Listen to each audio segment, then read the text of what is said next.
자, 안녕하세요. 박병훈입니다.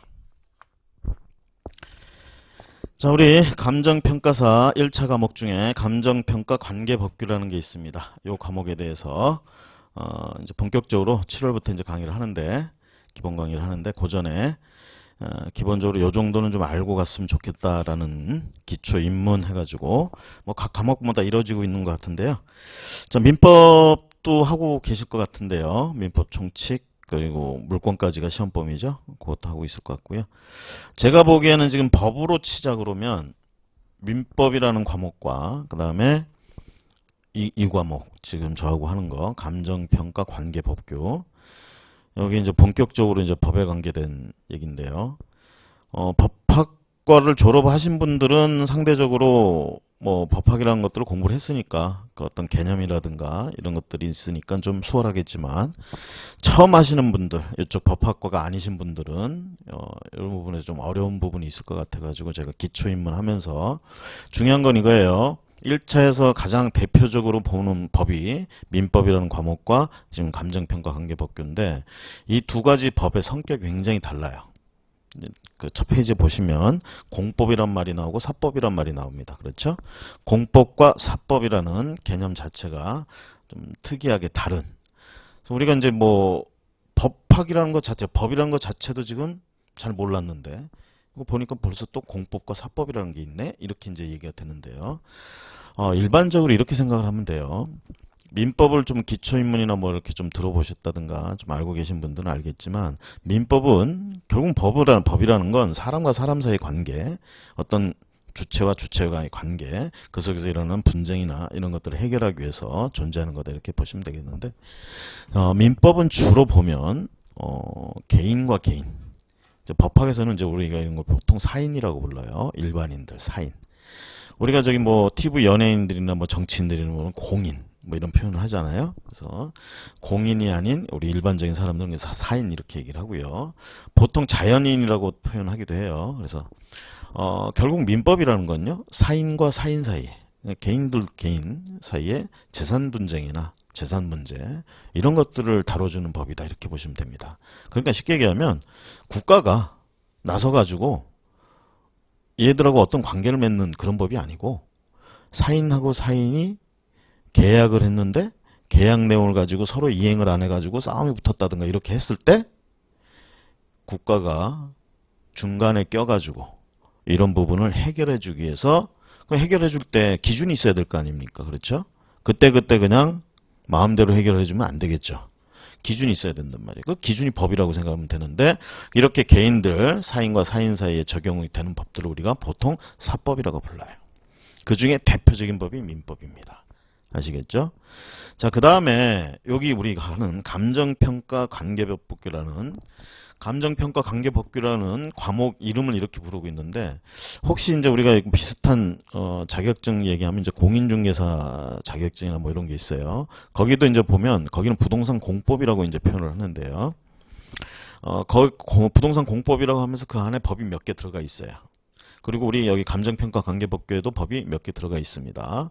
요 법들이 좀 겹치는 게 있어요. 겹치는 게 있고. 자, 아까 민법은 사법이라고 그러면서 그 법 하나만 얘기를 했는데요.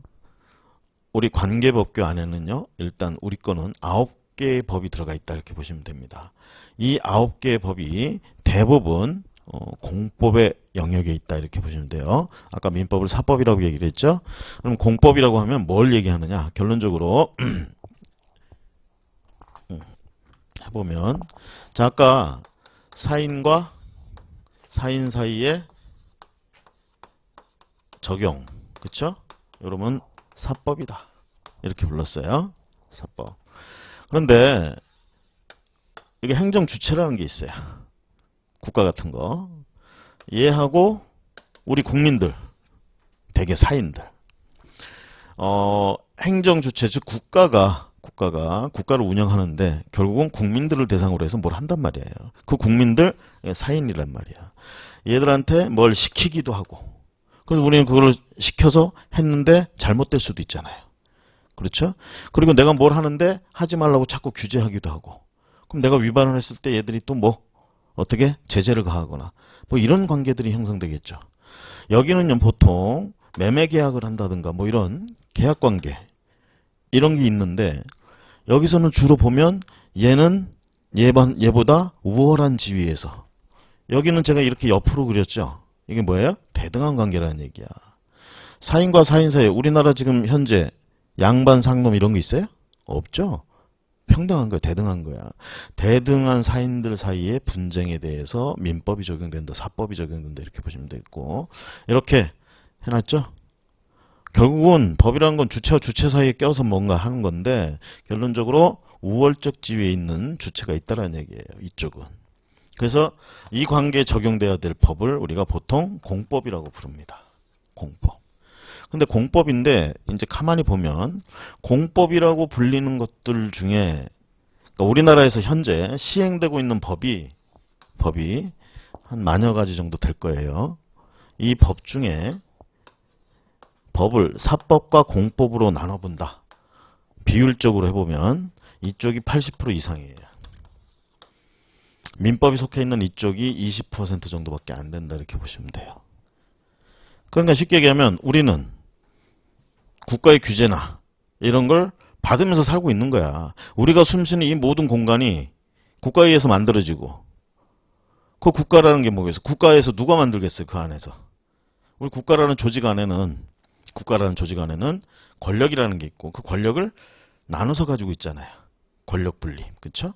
그럼 결론적으로 이런 뭐 건물을 만든다든가 도로를 닦는다든가 이런 건 대부분의 이런 기반 시설이라고 얘기를 하잖아요. 이런 것들은 다 행정이라는 권력에 의해서 만들어진 거예요. 그럼 그 행정 권력이 그냥 만든 건 아닙니다. 그냥 자기들이 우리 쉽게 얘기하면 정부, 그렇죠? 거기 앉아 있는 공무원들이 심심해 가지고 야, 오늘 저쪽에 길이나 하나 닦을까? 그러는 거 아닙니다. 이들도 움직이는데 기준이 있어야 되는 거예요. 이들을 움직이게 하는 기준, 그것도 법입니다. 그 법은 누가 만들어 주겠어요? 법을 만드는 힘, 이것도 권력이에요. 입법권이라고 얘기할 수 있겠죠? 우리나라는 권력이 분립되어 있다고 그랬잖아요. 방금 행정이 하는 어떤 일들, 그런 걸 할 수 있는 권력, 이거 행정 권력이야. 행정 권력이 지들 마음대로 못 한다고요. 누가? 법의 기준에 따라서 법을 만들어주는 기관이 있다는 얘기지. 그게 어딥니까, 우리는? 여의도에 모여 계시잖아요. 국회의원 나리들. 그러죠? 그분들이 결국 의회에서 법을 만들어주는 거야.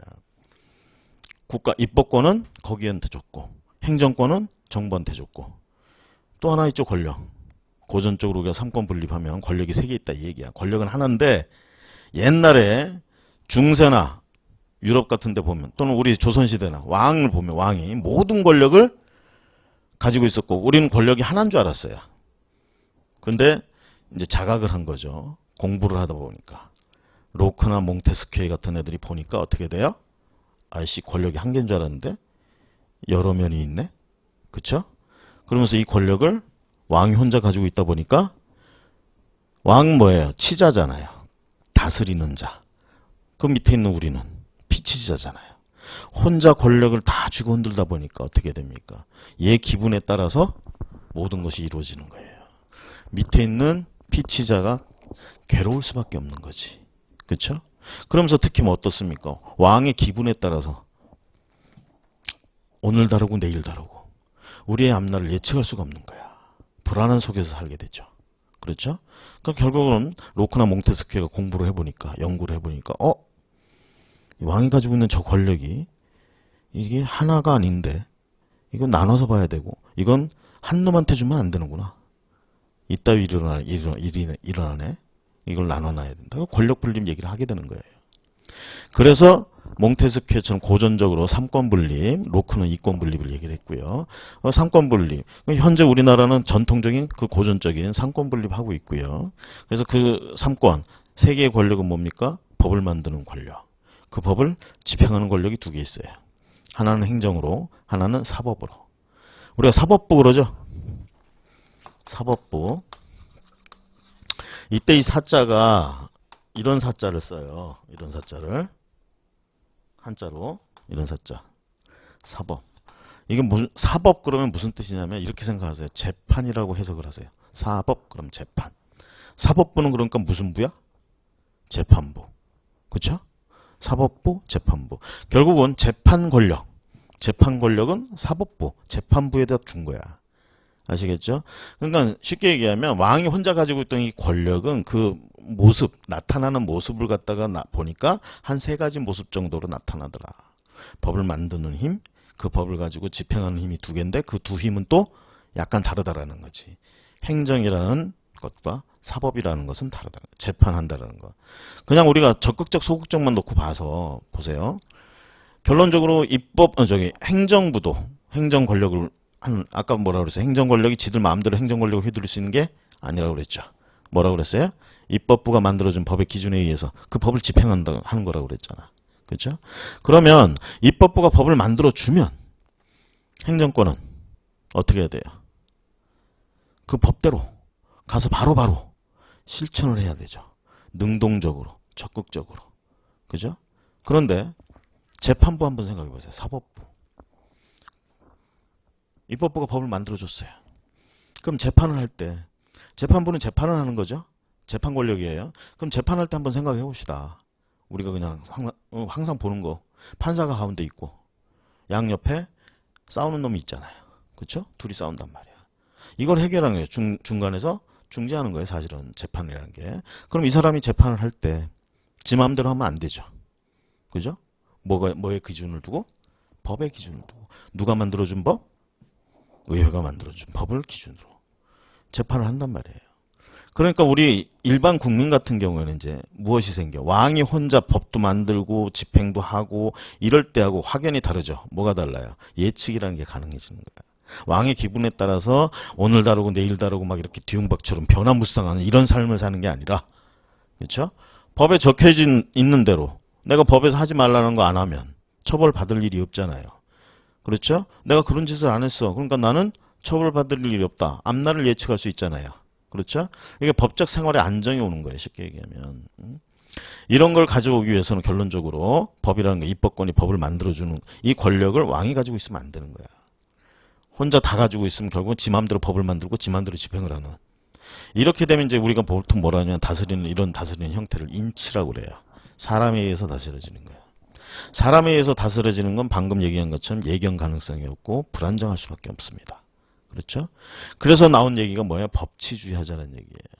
그럼 법치주의를 하려면 결론적으로는 권력을 분립해놔야 돼요. 권력을 한 놈한테 주고 법치주의자 백날 떠들어가 소용이 없어요. 왜? 지 마음대로 법을 만들어 놓고 그 법을 집행해버리면 그게 법치주의라고 하면 할 말이 없잖아. 그렇죠? 근데 지 마음대로 법을 만든다는 거 여기서 인치라는 얘기예요. 결론적으로. 그럼 이제 법치를 한다. 결론 국회가 만들어준 의회가 만들어준 법을 가지고 판사님이 그걸 기준으로 재판을 한다. 그럼 재판하는데 한번 생각을 해보세요. 둘이 막 싸워. 길을 지나가던 판사님이 막 쫓아가지고 내가 재판해줄게. 이럽니까? 안 그렇습니다. 둘이 싸우건 말건 신경 안 써요. 결론적으로 판사님이 개입하게 되는 때는 언제예요? 이들이 와서 요청하니까. 그렇죠? 그럼 보세요. 아까 행정 권력은 어땠어요? 누가 요청하고 이런 거 없어요. 국회가 만들어준 법이 있으면 그 법을 실천하기 위해서 능동적으로 적극적으로 가는 거야. 이에 반해서 사법부 판사님들은 어때요?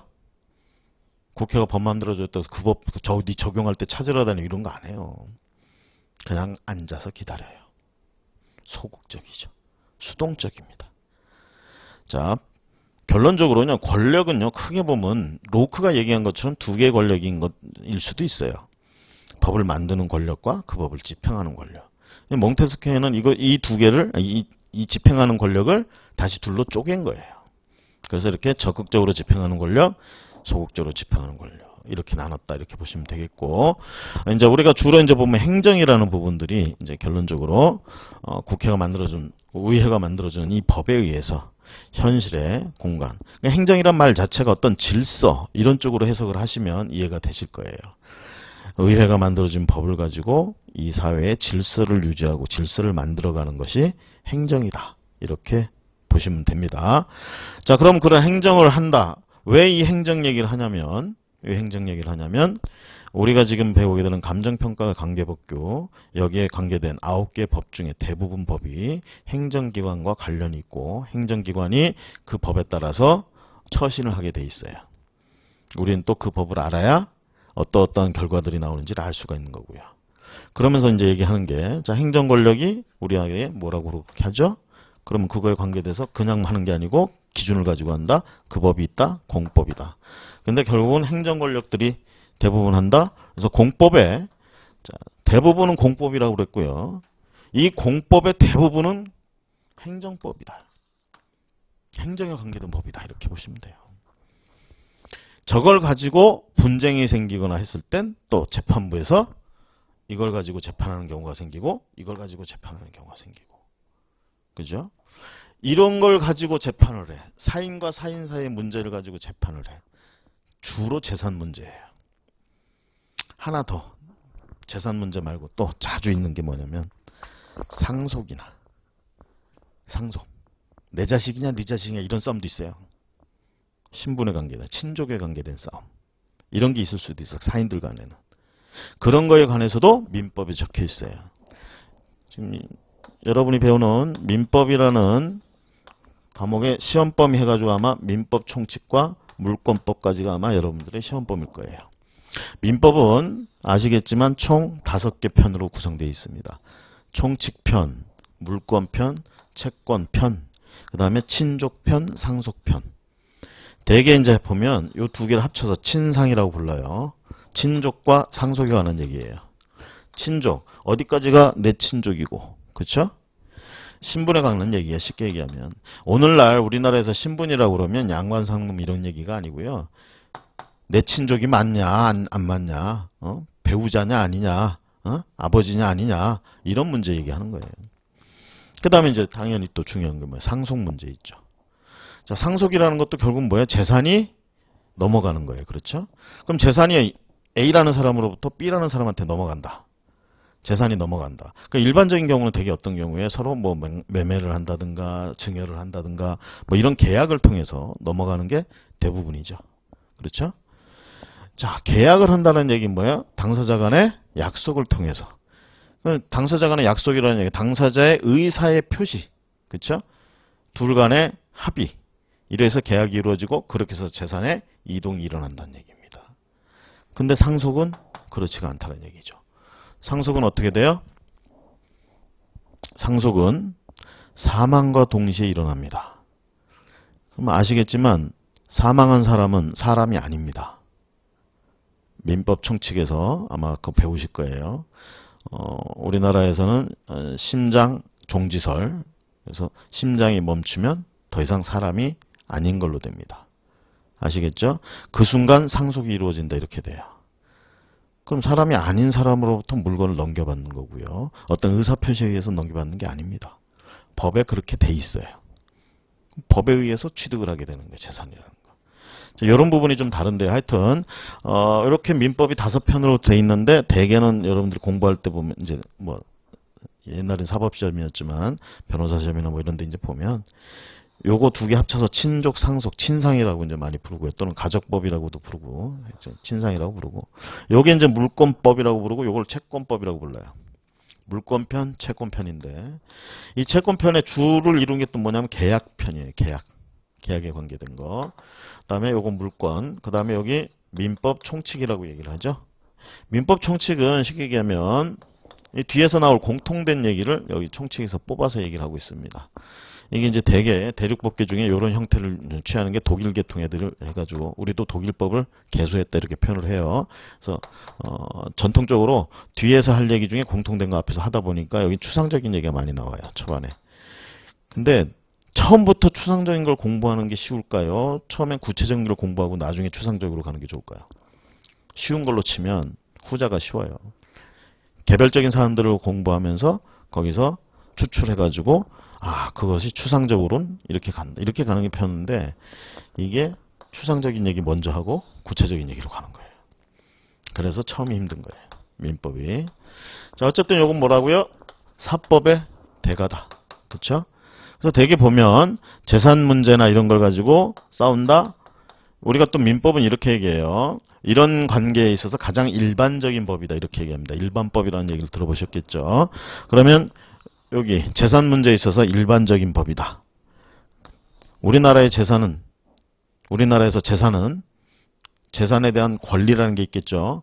이 권리는 권리는 딱 두 가지밖에 없다라고 그냥 생각을 하세요. 물권 아니면 채권. 민법 공부하실 땐 그렇게 하시는 게 편해요. 속 편해요. 뭐 제3의 권리, 뭐 지적재산권, 뭐 저작권 뭐 이런 것도 있다고 그러는데 그런 것까지 고민하지 마시고 그냥 재산권 그러면 두 가지 있다. 물권 아니면 채권.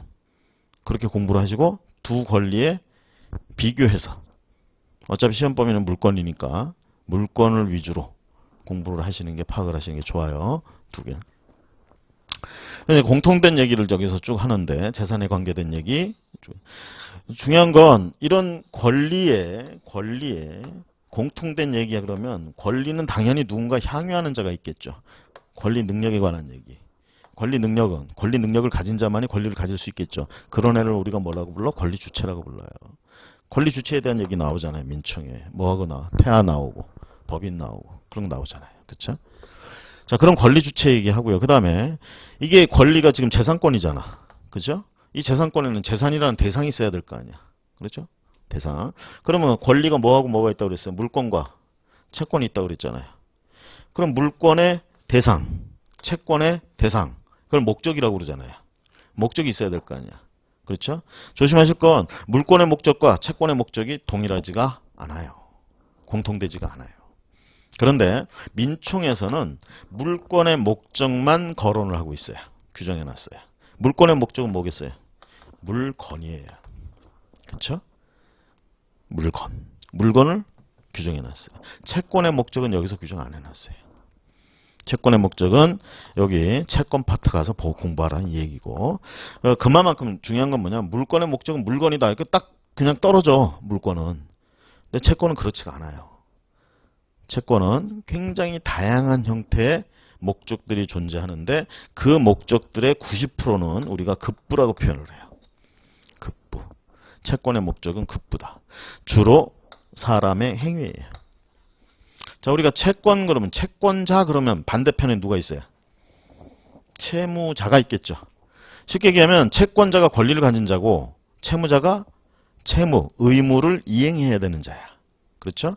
그럼 채권자가 가진 채권이란 그 권리는 주로 100% 그런 건 아니지만 주로 이 채권의 목적은 주로 채무자가 어떤 행위를 하라고 요구할 수 있는 권리다 이렇게 얘기를 해요. 그러니까 어떤 행위를 하라고 요구할 수 있는 권리.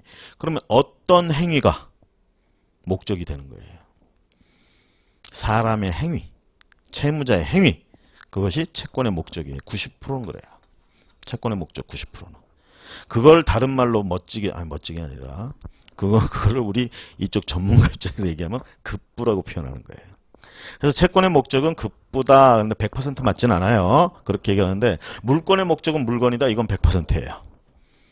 아시겠죠? 물권의 목적은 물건. 자, 요 얘기는 민총에 나온다고요. 여러분들이 채권의 목적에 대해서 잘 모르는 이유는 여러분들의 시험 범위에 들어가지를 않기 때문에 모르는 거예요. 제가 채권과 물권 비교해서 공부하시는 게 좋다고 그랬죠? 그러면서 물권 위주로 하실 때 요 정도는 좀 개념을 가지시고 하시면 되고요. 자, 그래서 민총에서는 이런 공통된 얘기 하는데 권리 주체에 관한 얘기는 하지만 요 물권의 목적에 대해서 물건에 대해서만 여기서 규정을 하고요. 그 외에 이제 중요한 건 뭐냐면 사람하고 사람이 뭔가 약속 이런 걸 통해서 권리 변동이 일어난다 이렇게 얘기할 수 있죠. 우리가 매매계약 같은 걸 했다고 생각을 해보세요. 매매계약을 했어요. 매매계약을 하면 매도인이라는 사람이 있고 매수인이라는 사람이 있겠죠. 물건을 판 사람과 물건을 산 사람. 그러면 요 정도는 아마 아실 거예요. 물권법에서 나오는 물권, 민법에 있는 물권 파트에 나오는 물권은 몇 개나 있을까요? 집에 가서 나중에 한번 세보세요. 8개 있어요. 민법에 8개 나와요. 물권. 그럼 채권은 몇 개일까요? 살려고 하지 마세요. 무수히 다양해요. 채권은요. 당사자들이 되게 의사표시해가지고 서로 간에 뭔가 약속을 하고 그걸 지켜가고 뭔가 행위를 요구할 수 있게 이렇게 되는 거예요. 대부분이. 그러다 보니까 어떤 약속을 하고 어떻게 하느냐? 대한민국 사회는 어떤 사회예요? 자유로운 사회잖아. 그 쥐들이 알아서 하는 거야. 이걸 사적자치 원칙이라고 얘기하고요. 계약자유 원칙이라고도 얘기를 하는 거예요. 그러니까 어떤 내용의 계약을 해서 어떤 내용의 채권이 생기는지 그거는 니들이 알아서 하라는 거야. 국가 입장에서는. 다만 그렇게 마음대로 해도 좋은데 방종하면 되겠어요? 안 되겠죠. 선량한 풍속, 기타, 사회질서 이런 말이 나오게 되는 거야. 요딴 거 위반하는 행위는 하지 말라는 얘기죠. 그것만 안 하면 뭘 해도 상관이 없다야, 채권 파트에서는. 그래서 그렇게 해서 생긴 채권들, 어떤 채권이든 간에 선량 풍속, 기타, 사회질서에 반하지 않는 권리면 된다는 얘기야. 자, 우리 노예계약 같은 거, 이거는 우리나라 질서에서는 받아들일 수 없는 거죠. 그런 건 아니면 해도 된다는 얘기예요. 그렇죠? 그러다 보니까 어떠한 종류의 채권, 이걸 딱히 국가가 정해줄 필요가 없는 거야. 그냥 니들이 알아서 해. 요것만 하지 마. 그러다 보니까 거기는 몇 개, 채권이 몇 개냐 이런 걸 셀 수가 없어요. 근데 이에 반해서 물권 파트는 어때요? 물권 파트는 물권은 물건을 목적으로 한다고 그랬잖아요. 그럼 물건을 또 어떻게 나누고 있어요? 여기 두 가지로 나누고 있죠. 부동산과 동산. 물건에 대해서 정의할 때 아마 민법 선생님이 다 하시겠지만 공법 이게 설명하기 전에 조금 기초적인 얘기로 조금 하는 거니까 오해 없이 들으시기 바라요. 자, 물권의 목적인 물건은 민법 총칙에서는 정의를 어떻게 하느냐? 유체물이라고 하고 있어요. 유체물. 유체물이니까 뭐 형태가 있는 거죠. 있는 걸 물건이라고 그래요. 여기 이제 하나 더 들어가서 이제 뭐냐면 에너지. 이 관리 가능한 자연력이라고 표현합니다. 우리가 태양은 관리를 할 수가 없죠. 하지만 태양열은 관리가 가능해지면 물건 취급받을 수 있어요. 아시겠죠? 전기도 마찬가지고요. 관리가 가능하면 물건이에요. 그래서 이거는 어떻게 보면 눈에 보이질 않잖아. 응? 그런데 이거보다도 일단 핵심적으로는 유체물이라는 걸 머릿속에 떠올리세요. 유체물이니까 이 형태가 있는 거야. 그 형태가 있는 걸 물건이라고 표현을 하고요. 민법에서 지금 얘기하는 겁니다. 그 물건 중에 다시 두 가지로 나눕니다. 부동산과 동산으로 나눠요. 부동산은 토지 및 그 정착물 이렇게 나누고요. 동산은 이렇게 표현합니다. 부동산이 아닌 것. 아시겠죠? 지금 앉아 있는 의자, 받치고 있는 책상 전부 동산이죠. 그렇죠? 그러면서 토지 및 정착물이라고 이제 부동산을 표현을 하는데 중요한 건 이 건물은 토지입니까? 건물은 토지가 아니에요. 뭐에 들어가죠, 오히려? 정착물에 들어가죠. 정착물. 여기서 오해하지 마세요. 토지가 있고요. 여기에 나무가 있어요. 건물이 있어요. 둘 다 정착물이에요. 근데 조심하실 건 토지 및 그 정착물 그랬으니까 이 정착물은 독립한 물건일까요? 아닐까요? 토지로부터 독립한 물건이 아닙니다. 토지의 일부예요. 그러니까 부동산 그랬을 때 토지 및 그 정착물 이렇게 표현했을 때는요. 정착물은 토지의 일부란 얘기예요. 독립한 물건 해서 개수 한 개, 두 개 이렇게 세줄 수가 없어요. 그렇게 얘기하면 이거 물건 몇 개예요? 토지 여기서부터 여기까지가 한 필지래. 물건 하나예요. 둘 다 그냥 정착물로 토지의 일부가 되는 거야. 아시겠죠? 자, 그런데 우리나라는요. 이게 나라마다 좀 틀려요. 우리나라는 이 중에 요놈만은 건물이죠. 요놈만은 토지하고는 별도의 독립한 물건으로 취급을 해줘요. 그래서 이제 사람들이 오해를 하고 있지만 뭐 그 오해가 뭐 잘못된 건 아니에요. 부동산 그러면 토지하고 건물 이렇게 생각한단 말이에요. 그럼 뭐 딱히 틀린 건 아니야. 사실은 건물은 우리는 이렇게 독립한 물건으로 취급해줘. 자, 그러니까 이건 물건 몇 개예요? 건물 하나, 토지 하나. 그쵸? 이렇게 계산한단 말이야. 유럽이나 다른 나라 가면 그렇지가 않아요. 유럽이나 이쪽은 보면 건물에 대해서 독립한 물건으로 취급 안 해요. 그러다 보니까 그쪽에서는 지상권 개념이라는 게 나올 수가 없어요. 우리는 뭐가 있어요? 지상권 개념이 있죠. 들어보셨죠? 지상권이라는 말. 이런 개념이 나오게 되는 게 다 이놈을 별도의 독립한 물건으로 취급하니까 어떻게 돼? 결론적으로 이 물건하고 주인이 같다면, 소유자가 같다면 별 문제가 안 되지만 소유자가 다르다면 결론적으로 이거의 소유자는 여기에 그 물건을 가지고 있을 수 있는 권리가 있어야 된다는 거 아니야. 그렇죠? 자, 그랬을 때 뭐 서로 약속에 의해서 했다 그러면 임대차 계약 같은 걸 해서 임차권으로 저걸 저기서 가지고 있을 수도 있고요. 그렇죠? 아니면 이제 지상권 설정 계약을 해가지고 지상권으로서 여기서 이 건물을 가지고 있을 수도 있고요.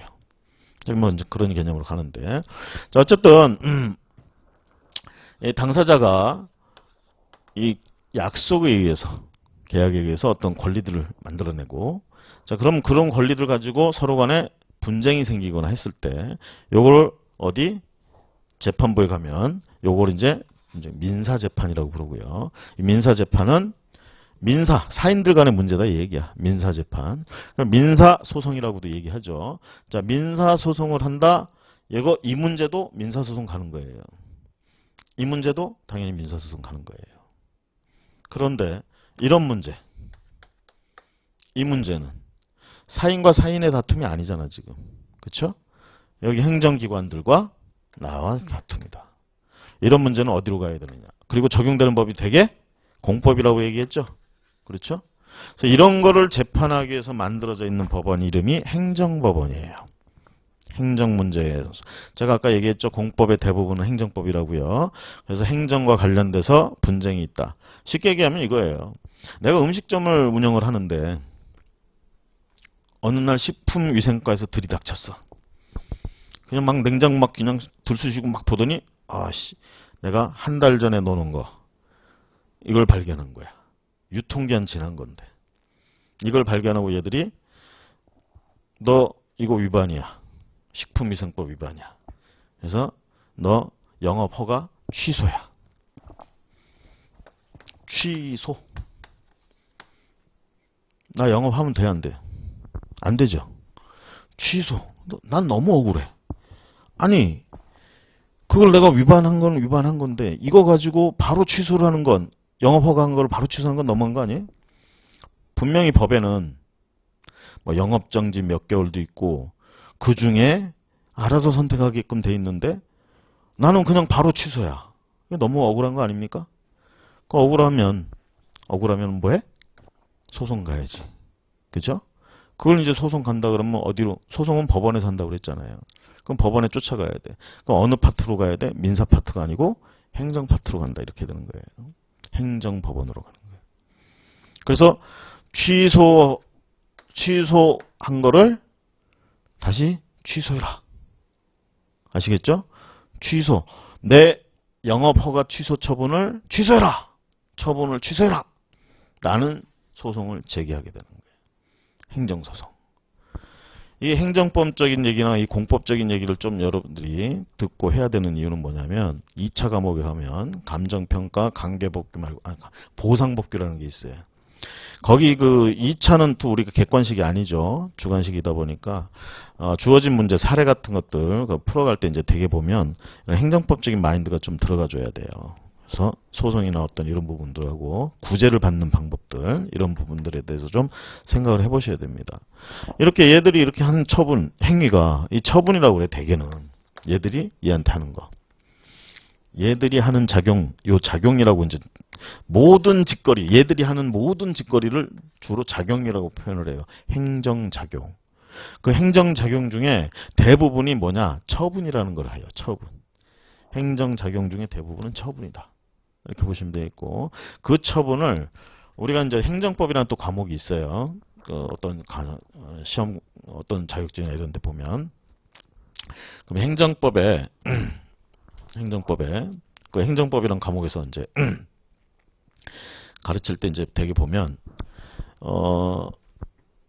요 행정소송이라는 걸 할 때 그러니까 쉽게 얘기하면 얘가 하는 모든 작용 중에 그 행정법이라는 과목에서는 얘기할 때 얘가 하는 건 모든 짓거리는 대개 행정작용이라고 표현을 하고 일반적인 것들이 있다 그러면 일반적인 행정작용, 특별히 어떤 경우에만 있다면 특별 행정작용 뭐 이렇게 얘기를 하는데 이제 일반적인 행정작용을 놓고 보자면 얘들이 하는 짓거리 얘한테 하는 거 모든 건 다 일반적인 행정작용이에요.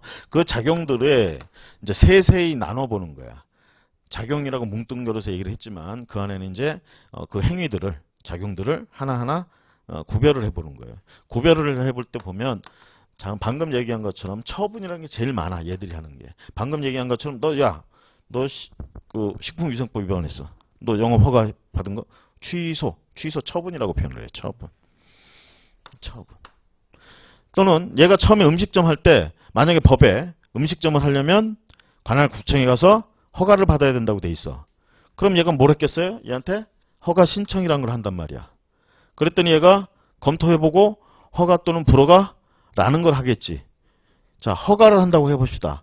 뭐라고 하느냐? 허가 처분 그래요. 불허가를 한다. 불허가 처분 그래요. 그래서 처분이란 말, 작용 중에, 얘들이 하는 작용 중에 많은 부분은 이 처분이 차지해요. 이거는 실무상에서 부르는 얘기예요.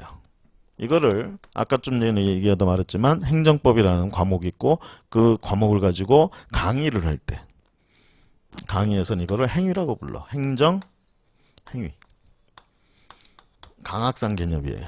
학문적인 개념이에요. 행정, 행위. 저게 실무에서는 처분이라고 불려요.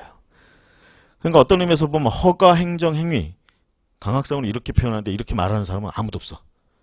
신경 쓰지 마시고. 어쨌든 허가 보통 실무에서는 처분이라고 표현을 하고요. 그리고 이 허가 처분을 그냥 행정행위라고 표현하는 쪽에서는 그냥 허가 그러고 말아요. 그냥. 아시겠죠? 그래서 요 말하고 요 말은 같은 말이라고 생각을 하시면 되겠고요. 얘들이 하는 작용 중에 대부분은 이거예요.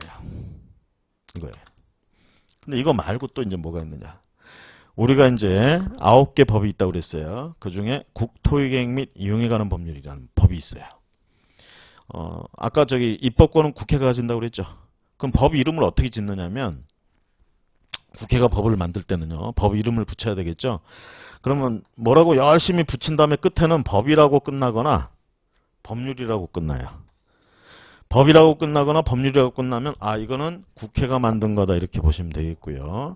그럼 입법권은 어디 있는 거야? 국회. 우리나라에서는 국회. 의회에 있는 거죠. 국회에 있는 거죠. 그런데 이런 게 있어요 또. 그럼 국회를 만들 때 법이나 법률이라는 이름으로 끝에 꼭 이렇게 붙여가지고 만드는데 중요한 건 얘들이 만든 법을 기준으로 행정도 해야 되고 재판도 해야 되고 그렇죠? 자 그러면 행정은 아까 적극적으로 한다고 그랬잖아. 만들어주면 바로 그냥 가서 한다고 그랬잖아요. 그러면 행정을 한다? 현실에서 길을 하나 닦아서 도로를 놓는 것도 법에 맞춰서 해야 돼요. 그렇죠? 상하수도 다 법에 맞춰서 깔고 하는 거예요. 그럼 그 법을 누가 만들어요? 국회에서 만든다고요. 그런데 국회의원들이 도로를 깔아봤을까? 상하수도를 만들어 봤을까? 모르죠. 그렇죠? 얘들이요. 이걸 만들 때요. 너무 디테일하게 만들어버리면 진짜로 현장에서 길 닦고 하는 사람들 입장에서는 이게 안 맞을 수도 있어요. 실무자 입장에서는, 전문가 입장에서는. 그러니까 어떻게 하느냐. 오늘날 이거는 모든 나라들이 다 그런, 나라들이 발전해 나가면 다 그렇게 돼요. 결론적으로. 그래서 어떻게 하느냐. 너희 의원들, 너희들 만들 때 열일한다고 아주 그냥 자세하게 뭐 니들이 전문가라서 잘 알아서 하면 좋은데 아닌데 그냥 전문가인 척 그렇게는 하지 마라. 어느 정도 현장에서 할 수 있게끔 구멍을 좀 비워놔라. 숭숭숭 구멍이 뚫려 있어요. 이걸 속칭 우린 유두리가 있다 이러죠. 유두리란 말 아세요? 융통성. 그렇게 주는 거예요. 이렇게 해서 법을 만들어주면 행정기관에서는 이 법대로 시행을 하다가 현장에서 부딪히는 문제 중에 법에서 알아서 하라고 나오는 대표적인 표현이 이렇게 나옵니다. 법조문에 대통령령에 의한다라는 말이 나와요. 뭐뭐에 관해서는 대통령령에 의한다. 이게 그런 부분이야. 국회의원들이 지들이 안다고 깝치는 게 아니고 이 부분은 현장에서 맞춰서 해야 돼. 그러면 대통령령에 의한다. 령이라고 그러죠. 령. 그럼 대통령령이니까 누구의 명령이야? 명령할 때 령이에요. 령. 대통령의 명령이야. 그럼 대통령이 이거를 그냥 전화로 이렇게 딱 해서 명령하고 그럴까요? 행정기관에서 하는 모든 활동은요. 문서로 하는 게 원칙이에요. 그죠? 그래서 대통령령이라는 걸 만들어야 돼요. 그런데 이 대통령령이라는 건 쉽게 얘기하면 행정기관만 지키는 게 아니고 우리도 지켜야 돼요. 우리도. 그럼 법이라는 거 보세요. 국회가 만든 법, 법률. 국회의원들 지켜요, 안 지켜요? 현실을 반영하지 마시고요. 이론상으로 지켜야 돼요. 지키죠. 나는 지켜야 안 지켜요? 지켜야 돼요. 그죠? 이걸 지켜야 된다. 구속력이라고 표현합니다. 구속력. 자, 국회의원들이 법을 만들었고 지들만 지켜야 된다. 대내적 구속력. 우리 국민도 지켜야 된다. 대외적 구속력. 자, 법은요. 법은 대내적, 대외적 구속력이 다 있는 거예요. 그죠? 그러면 대통령령은 어떠냐 이 얘기죠. 여기서 대통령령에 의한다라고 법조문에 써져 있어가지고 대통령령이 만들어졌어. 이런 걸 우리가 위임이라고 그래요. 위임입법. 대통령령이 맡긴 거야. 이 부분은. 그죠? 그럼 법에서 만들어져야 될 부분을 대통령한테 맡겼네? 그럼 대통령이 지금 대통령령을 발한다. 문서로서. 대통령령을 만든다. 이 얘기는 뭐야? 법을 만드는 거 우리는 마찬가지예요. 그리고 이 대통령령은 대통령만 지키고 공무원들만 지키는 게 아니고 우리도 구속이 된단 말이죠. 대외적 구속력이 있어요. 그렇죠? 그런데 누가 만들었어요? 대통령이 만들었어요. 이런 걸 보통 이제 행정법에서는 이런 걸 법규명령이라고 불러요. 법규명령. 대통령령 같은 거를. 그래서 대내적, 대외적 구속력이 다 있다. 마치 흡사. 법하고 똑같이 보여. 대신 만든 주체가 달라요. 아시겠죠? 만든 주체. 만든 주체는 자, 이거는 누가? 의회가 만들었고요. 대통령령이라고 한 건 대통령이 만들었어요. 심지어는 뭐도 있어요? 국무총리령도 있어요. 각 부령도 있어요. 우리 국토교통부라는 부와 많이 관계가 되겠죠. 우리 공부할 때 국토교통부령이라는 것도 있어요. 부령. 자, 이거 전부 뭐야? 국토교통부령은 국토교통부 장관이 만드는 거라고 생각하시면 되고 대통령령 대통령이 발하는 거야. 만들어서 발하는 거야. 근데 이것들이 마치 뭐라고요? 아까 법에서 비워놓고 맡긴 거잖아. 이걸 만들면 당연히 여기다 껴 맞추는 꼴이 되는 거예요. 우리 로고 게임처럼 로고인가? 뭐 있잖아. 레고. 레고 게임처럼 블록 맞추듯이 갖다 낀 거야. 그럼 뭐가 돼? 법이잖아요. 그건 쉽게 얘기하면 여기도 법을 만든 거야. 행정기관도. 자, 대통령이나 우리가 국무총리 이런 사람 다 행정기관 안에 있는 사람들, 기관들이란 말이야. 얘들이 지금 뭘 했어요? 법을 만드는 거야. 그죠? 원래 법을 만들 권한이 있어요, 없어요?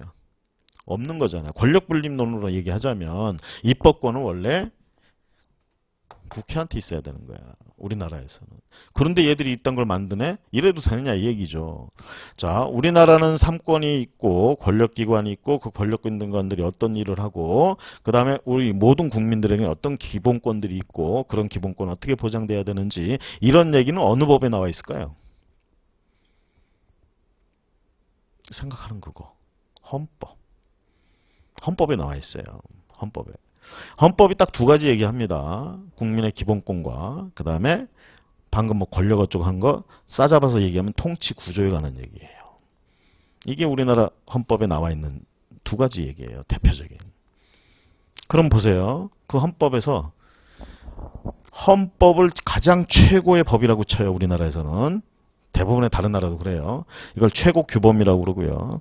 그 다음에 만들어지는 모든 법은 헌법 아래에 있는 거예요. 그러면 헌법 아래에 있는 건 헌법을 위반하면 됩니까? 안 됩니까? 안 되죠. 그렇죠? 헌법을 위반하는 걸 위헌이라고 그래요. 위헌. 위헌 법률 심사라는 게 있어요. 법률이 헌법을 위반했는지 안 했는지 심사해가지고 위헌이다 그러면 이 법률의 효력을 없애버리는 거예요. 없애버리는 거예요. 그럼 보세요. 헌법에 분명히 통치구조, 권력분립에 대한 얘기가 있단 말이야. 입법권은 국회에 준다. 행정권은 정부에 준다. 사법권은 사법부에 준다. 다 헌법에 나와 있는 거란 말이에요. 그 밑에 만들어지는 법들은 그거에 따라 만들어지는 거야. 그죠? 그런데 보세요. 입법권은 국회에 준다 그랬는데 대통령이 대통령령을 만들고 있네? 이거 헌법에서 얘기하는 거하고 안 맞잖아. 그렇죠? 그러면 위헌이네? 이렇게 가야 되지만 그래서 헌법에 써놨어요. 대통령은 대통령령을 발할 수 있다. 라고 써놨어요. 쉽게 얘기하면 국회가 이렇게 위임해 줄 수 있다라고 써놓은 거예요. 총리령도 부령도 각각 할 수 있다라고 헌법에 나와 있기 때문에 그렇게 만들어지는 거고요. 그러니까 이렇게 맡기는 건 헌법의 정신에 어긋나지 않는다예요. 근데 중요한 건 이런 거죠 또. 맡길 수 있대. 본질적으로 국회가 법을 만들어야 되는 거고요. 일정 부분 전문가의 손길이 필요하고 현장에 뭐 이런 부분들만 최소한의 것들만 맡기는 거예요, 사실은. 응? 근데 그런 말을 안 하고 그냥 맡겨도 된다고 하니까 무슨 말을 하느냐? 법 하나 만드는 국회의원이 법을 하나 만들 때 그게 법 만드는 거 쉽지 않아요. 어려운 일이야. 응? 국회의원들이 할 일이 원래 할 일이 뭐예요? 법을 발의하고 만들어내는 일인데 어떤 국회의원들 같은 경우에는 4년 임기 동안에 법안 발의를 거의 안 하고 졸업이라고 해야 되나? 그런 분도 있어요. 쉽지 않아요, 법 만드는 거. 아니면 남들이 막 이렇게 하고 있는데 숟가락 가서 얹고 자기 이름 올리고 뭐 이렇게 하거나 이런 애들을 우리가 사실 속아내야 되는데 중요한 거는 한 사람이 법을 만드는데 그래 위임해도 되네? 그럼 어떻게 하느냐? 대개 이제 우리가 보면 민법이나 이런 거 말고 다른 법령들은 대개 보면 1조에 그 법의 목적이 나와요. 이 법은 왜 만들었는지. 그러니까 1조 목적 딱 하고 2조 자세한 건 대통령령이 한다. 법 하나 만들었네? 이래도 되냐 이 얘기죠. 이건 완전히 직무유기예요. 법을 만들라고 권한을 줬더니 그럼 밀어버리는 거야. 저쪽으로. 이것도 위임입니다. 이런 위임을 우리가 뭐라 하냐? 포괄위임이라고 그래. 백지위임이라고 그러고. 이런 건 금지돼 있어요. 헌법에서 이렇게 입법권을 국회에 줬지만 자세한 내용이나 이런 것들은 행정부가 할 수 있게끔 이렇게 위임할 수 있는 조문을 만들어주면서 엄격하게 못하게 하는 게 포괄위임은 금지한다예요. 자, 그렇게 해서 만들어진 대통령령, 국무총리령 이런 걸 우리가 행정법 분야에서는 법규명령이라고 부르고요. 이런 걸 만드는 작용을 뭐라고 그러냐? 행정입법이라고 불러요. 행정입법. 자, 그럼 이 행정입법이라는 거는 우리가 본질적으로 행정부의 일인가요? 행정이라는 기능이 아니죠, 저거는. 그렇죠? 우리가 이런 거를 이제 의미를 분석을 할 때, 행정이라는 의미를 분석을 할 때 실질적 의미의 행정, 형식적 의미의 행정 이런 말을 해볼 수가 있어요. 실질적 의미의 행정 그러면 이런 건 행정에 들어갈 수가 없죠. 그렇죠? 형식적 의미의 행정. 왜? 행정기관이 하니까. 형식적 의미의 행정이란 건 그냥 형식적으로만 행정기관이 하면 무조건 행정이다. 이렇게 표현하는 거예요. 자, 그럼 행정입법 이런 걸 통해서 만들어낸다. 그러면 우리가 말하는 대통령령이나 국무총리령이나 이런 것들은 현실에서 법 이름으로 나올 때는 어떻게 나오느냐. 무슨 법 뒤에 시행령하고 붙으면 대부분이 대통령령이에요.